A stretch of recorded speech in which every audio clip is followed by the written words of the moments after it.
Aláàfin Ọ̀yọ́ mọ̀ ti fún Ọọ̀ni-Ifẹ̀ ní wákàtí mejidinlaadota, ìyẹn 48 hours. Wọ́n ní wọ́n fẹ́ èèyàn kan joyè pé kò tọ́ sí wọn o kí wọ́n fẹ́ ní ìyẹn joyè pé àwọn fún wọn ní wákàtí mejidinlaadota 48 hours kí wọ́n tètè dá padà kí wọ́n sọ pé àwọn ò fẹ́ ní ìyẹn joyè mọ́ o. Bí bẹ́ẹ̀ kọ́, Aláàfin Ọ̀yọ́ àwọn ni wọ́n ń sọ̀rọ̀ o. Kí ló ṣẹlẹ̀ gangan ẹ̀yin èèyàn? Eléyìí mọ̀ fẹ́jú tótó, ó fẹ́jú tótó gan-an ni o. Kí ló ṣẹlẹ̀? Kí ló bá dé? Wọ́n gbé yín débẹ̀. Ẹ wo ìlú mẹ́ta tún ti túká o, ó tú porogodo nípínlẹ̀ Kwara ni o. Ẹ̀yin èèyàn, ṣé gómìnà sì ń bẹ nípínlẹ̀ Kwara? Ṣé ìjọba ń bẹ ń bẹ àbí ò sí ìjọba? Kò ayé wa mọ́ o. Ẹ wá wá àwọn èèyàn, wọ́n digbá di ẹrù, wọ́n di gbogbo ẹ̀ nípínlẹ̀ Kwara. Ìpínlẹ̀ Kwara ni o. Àwọn ìlú wo ló ti dahoro? Ìlú mẹ́ta ni o. Gbogbo ìlú ti tán o. Àwọn ìlú wo ni? Ẹ̀yin èèyàn, mo tún ti gbé dé. Ẹ máa share ẹ máa pín lógúnlógún, ẹ pín lọ́gbọ̀nlọ́gbọ̀n, ẹ jẹ́ ó kan gbogbo àwọn èèyàn la. Ẹ wò ó, ìròyìn kan tó gba gbogbo ayé kan báyìí, ó mọ̀ lámọ̀ ti rí o.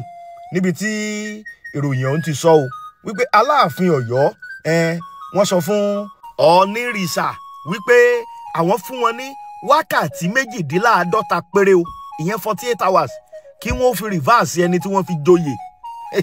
Ẹ̀yin èèyàn, oyè wo ni wọ́n fi èèyàn jẹ? Irú oyè wo ni? Àní màá gbé yín débẹ̀. O ìyẹn ọba Abímbọ́lá Akeem Ọ̀wọ́adé Aláàfin Ọ̀yọ́, wọ́n ní wọ́n fi ohun tó lágbára ni wọ́n fi ránṣẹ́ sí bàbá nílé-Ifẹ̀, ìyẹn oonirisa ọba Ẹniìtàn Adéyẹyè Ògúnwùsì, wípé àwọn mọ̀ fún wọn ní wákàtí mejidinlaadota ni, ìyẹn 48 hours, wípé wọ́n fi èèyàn kan jẹ oyè o, ìyẹn o nílùú Ilé-Ifẹ̀. Wọ́n ní oyè ọ̀hún ni wọ́n pè ní Ọ̀kanlọ́mọ of Yorùbá land, wípé ẹni tí wọ́n sì fi joyè ọ̀hún ni alàgbà Dọ̀tun Sànúsí. Wípé àwọn fún wọn ní wákàtí ọ̀hún pé kí wọ́n fi dá oyè yẹn padà, wípé torí wípé gẹ́gẹ́ bí òfin ti làálẹ̀, wọ́n ní oonirisa wípé wọn ò láṣẹ o láti fi èèyàn kan jẹ oyè kankan táìtù kankan lẹ̀ Yorùbá tí ó kárí gbogbo lẹ̀ Yorùbá. Wọ́n ní òfin ò fààyè gbà, wípé Aláàfin Ọ̀yọ́ nìkan lòfin fààyè gbà wípé kó fi èèyàn jẹ oyè ní gbogbo lẹ̀ Yorùbá. Oyè tó jẹ́ pé gbogbo oyè lẹ̀ Yorùbá ni wọ́n ní Aláàfin nìkan òun lòfin fààyè gbà. Wípé táwọn bá ní káwọn wò dáadáa, gẹ́gẹ́ bí ohun tí ẹni tó jẹ́ Director of Media and Publicity ìyẹn Bọ̀dé Dúrójayé sí Aláàfin Ọ̀yọ́ bí n tó kọ, wọ́n ní kò jọ rárá ká máa fi èèyàn jẹ oyè nílẹ̀ Yorùbá tí ó kárí gbogbo ilẹ̀ Yorùbá. Wọ́n ní Aláàfin nìkan ló láṣẹ, wípé oonirisa kò nírú àṣẹ yẹn lọ́wọ́ o. Torí ẹ̀ gan àwọn ṣe tètè ń sọ̀rọ̀ yìí. Wọ́n tún wá tẹ̀síwájú o nínú ọ̀rọ̀ wọn ọ̀hún. Kódà wọ́n fi ẹ̀sùn kan oonirisa wípé kíní yẹn ti ń bẹ́nu wa oonirisa wípé kí wọ́n máa ṣe ju tí òfin fààyè gbà wọ́n lọ. Kódà pàápàá bí ìgbà téèyàn tó ń tẹ ìdájọ́ tílé ẹjọ́ tó ga jù lórílẹ̀‐èdè Nàìjíríà téèyàn ń tẹ̀ mọ́lẹ̀ pé bẹ́ẹ̀ ló ṣe rí. Torí wípé wọ́n ní Aláàfin nìkan o, òun ló lágbára bẹ́ẹ̀ láti fi irú èèyàn bẹ́ẹ̀ jẹ́rú oyè bẹ́ẹ̀ nílẹ̀ Yorùbá, wípé kò sí irú agbára bẹ́ẹ̀ fún oonirisa o. Wọ́n tún wá tẹ̀síwájú nínú ọ̀rọ̀ wọn. Wọ́n ní kódà nínú instrument of office èyí tí wọ́n gbé lé bàbá lọ́wọ́ ńgbà tí wọ́n fi wọ́n jẹ ọba, wọ́n ní òfin jẹ́ kó yé wa wípé wọ́n ní agbára Ọọ̀ni Ọ̀rànmíyàn local government nìkan òun ni agbára wọn mọ́ gẹ́gẹ́ bí n tí wọ́n kọ́ bí o. Wọ́n ní ṣùgbọ́n nísinsìnyí wípé Ọ̀rànmíyàn ń sìn wọ́n ti wá pín sí ọ̀nà mẹ́ta, ó ti jẹ́ local government mẹ́ta. Wọ́n ní local government àkọ́kọ́ ní Ifẹ̀ Central, ìkejì Ifẹ̀ North àti Ifẹ̀ South. Wọ́n níbi tí agbára oonirisa ń tó mọ nìyẹn o. Bákan náà wọ́n tún wá tẹ̀síwájú, wọ́n ní fún díẹ̀ yìí làwọn ṣe tètè fún wọn ní 48 hours o, wípé kí wọ́n tètè reverse oyè tí wọ́n fi alàgbà tí wọ́n fi jẹ Ọ̀kanlọ́mọ ilẹ̀ Yorùbá tí wọ́n fi wọ́n jẹ o. Bí bẹ́ẹ̀ kọ́ kí wọ́n ṣe tán o láti face consequences èyí tí ó bá tẹ̀lé ọ̀rọ̀ yìí o.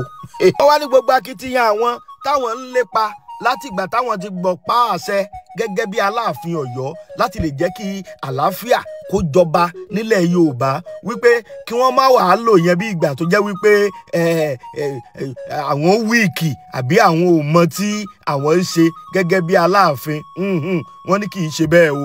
Titan King wọ́n lò ní Aláàfin Ọ̀yọ́, ìyẹn ni pé ọba tó lágbára tó ní kìmí dáadáa, wọ́n lò ní Aláàfin Ọ̀yọ́ o, gẹ́gẹ́ bí òyìnbó èyí tí wọ́n fi describe ẹ̀ sínú ibi tí a ti ń kà.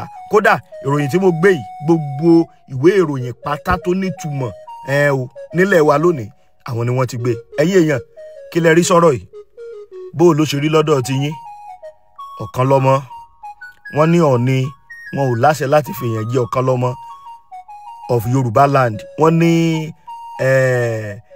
Aláàfin nìkan ló lẹ́tọ̀ọ́ láti fi. Bó ló ṣe rí ẹ̀yin èèyàn?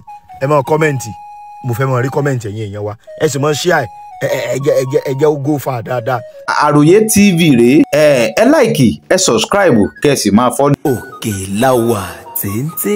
Ìmí ètò tó ń bẹ ń bì kọ́lọ̀ ń kó mọ̀ kó ayọ̀ báyìí. Ìlú mẹ́ta mọ̀ tó ti dahoro nípínlẹ̀ Kwara. Ìlú mẹ́ta ti tú o. Bẹ́ẹ̀ ni o. Ẹ wá wá àwọn èèyàn bọ́n ṣe ń digbá tí wọ́n ń dagbọ̀n tí wọ́n mọ́tò ń wọlé tìkẹ́tìkẹ́ lẹ́fíríbọ̀dì ń kó gbogbo ẹrù ẹ̀. Kọ́lọ̀ ń kó mọ̀ ṣàánú. Ṣé ìjọba sì ń bẹ ń Kwara báyìí? Ṣé ìjọba sì ń bẹ nípínlẹ̀ Kwara? Ìlú ti dahoro, gbogbo àwọn èèyàn ti sá lọ tán o. Kọ́lọ̀ ń kó mọ̀ kó ayọ̀ látàrí wàhálà àwọn báńdíìtì ni o. Wọ́n lójoojúmọ́ làwọn báńdíìtì pé wọ́n jẹ́ kí àwọn ó gbádùn. Wọ́n ní tọ̀sán gan ni wọ́n ní wọ́n wá ń réèdì ìlú. Eléyìí gangan ló wá kó ìbẹ̀rù bojo bá gbogbo ayé wípé àwọn ò tí ì ṣetán kú. Bébí bákan tiẹ̀ ń pa wọn táwọn òrò ń jẹjẹ. Báwọn bá sì wà láyé ìrètí sì ń bẹ wípé ọjọ́ ọ̀la yóò dáa o. Àwọn ìlú táwọn èèyàn ti ń sá kúrò yìí ó wà lábẹ́ ìjọba ìbílẹ̀ Ìfẹ́ ló dùn o nípínlẹ̀ Kwara. Àwọn ìlú ọ̀hún sì ni baba ńlá, àwọn èèyàn ti sá lọ kúrò ńbẹ̀ tán pátápátá o. Bákan náà Ṣàgbẹ̀, àwọn èèyàn ti kúrò ńbẹ̀ tán. Bákan náà Ṣàgbẹ̀, àwọn èèyàn ti kúrò ńbẹ̀ tán o. Kódà àwa gan láwọn èèyàn ńbẹ̀ tí pẹ̀lú ìpè tá à ń gbà lọ́dọ̀ àwọn èèyàn tí ń bẹ ńbẹ̀ ó burú jáì o. Ẹ wò àwọn lẹ̀ ń wò yẹn, àwọn lẹ̀ ń wò yẹn, gbogbo àwọn èèyàn ti kúrò láàrin ìlú tán, wọ́n digbá wọ́n digbọ̀n. Bákan náà ìlú kan náà tún bẹ tí wọ́n tún pè ní Ganmu o. Gbogbo àwọn ìlú yẹn ó làwọn èèyàn ti digbá wọn, tí wọ́n ti di ẹrù wọn, tí wọ́n ti sá kúrò láàrin ìlú o. Wọ́n ní tọ̀sán làwọn báńdíìtì ń ya wọlé, tí wọ́n ń ṣe kíni, tí wọ́n ń réèdì àwọn èèyàn, wọ́n á yìnbọn, wọ́n ń fẹ̀mí àwọn èèyàn ṣòfò, wọ́n sì ń kó àwọn èèyàn wọnú igbó lọ. Bọ́ ọba wá kó wọnú igbó lọ tọ́ọ̀rọ̀ owó fi ilẹ̀ ọ̀run làálàá. Eléyìí gangan ló mú kó wá jẹ́ káwọn èèyàn kí wọ́n tètè mọ́ digbá wọn ọgbọ́n wọn o, wípé kójúmọ́ rí bí gbogbo ara òun lo ògùn ẹ̀ o. Ìpínlẹ̀ Kwara, ìjọba ìpínlẹ̀ Kwara, gómìnà ìpínlẹ̀ Kwara, ìlú ń tú o. Ìfẹ́ lọ́dún lukú gọ́fmẹ̀ntì, àwọn èèyàn ti digbá, wọ́n ti dagbọ̀n ó Ṣàgbẹ̀, àwọn èèyàn ti kú òǹbẹ̀ tán. Bákan náà bàbá ńlá, àwọn èèyàn ti fẹ́ kú òǹbẹ̀ yẹn náà tán. Ganmu náà ìyẹn náà ń bẹ ńbẹ̀, gbogbo bẹ̀yẹn ti fẹ́ túká. Kọ́lọ́n kó ṣàánú wa o. Báńdíìtì tí wọ́n ń gba Kwara wọ́n ń wọlé díẹ̀díẹ̀. Ṣẹ́wọ̀n bí n táwọn sọ nìyẹn pé díẹ̀díẹ̀ ni mú ẹlẹ́dẹ̀ ń wọgbà. Ṣẹ́ni pé àwọn arábí ti ń wọlé, kọ́lọ́n kó kó wa yọ. Ẹ wo, èmi kàn ní ká mú wá fẹ́yìn èèyàn wa kẹ́ ẹ lè mọ tí ń ṣẹlẹ̀ ní o. Torí ìgbà míì ìjọba ó ṣe bí ìgbà tó yẹ pé everything is normal nípínlẹ̀ Kwara, kò normal o. Ẹni tó kàn òun ló mọ̀. Àròyé TV rèé, ẹ láìkì, ẹ subscribe, kẹ́ ẹ sì máa follow. Òkèláwà téńté. Welcome to King's Consult, Human Resources and Management Services. Looking to grow your business or find your next job opportunity? At King's Consult, we offer expert HR consulting services tailored to meet your needs. Recruitment, staff management. We have several exciting opportunities available right now.